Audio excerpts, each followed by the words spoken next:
Dari Cendana ke Kampung Pandan, mampir juga ke Teluk Naga. Virus corona kagak bakal nyentuh di badan sama orang yang suka olahraga.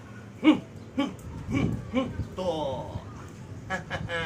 Makanya jangan mentang-mentang disuruh ngedekam di rumah, diem aja, nyender aja kayak cicak.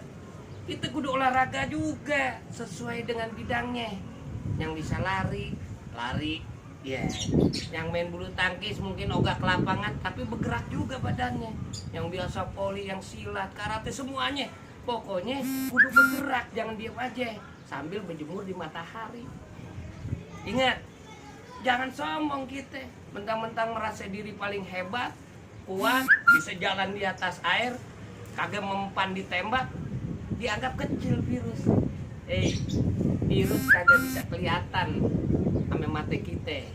Kadang-kadang penyebarannya kita kagak berasa. Untuk itu kudu waspada, ya. Perlu ikhtiar tuh perlu, ya. Jadi jangan panik sekali lagi.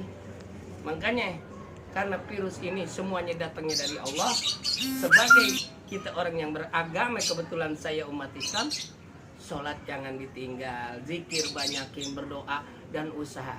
Mudah-mudahan virus yang ada di Indonesia, di negara kita khususnya, pada pergi semua, udah nggak ada lagi, ya gak? Dan kita bisa lancar melakukan aktivitas. Nih caranya supaya kita tetap sehat walafiat, olahraga jangan lupa. Tuh. Tuh virus tuh. Tuh virus tuh, tangkap. Kabur dia. Yang penting kita harus sehat dan waspada. Ikutin juga apa yang udah menjadi ketentuan pemerintah.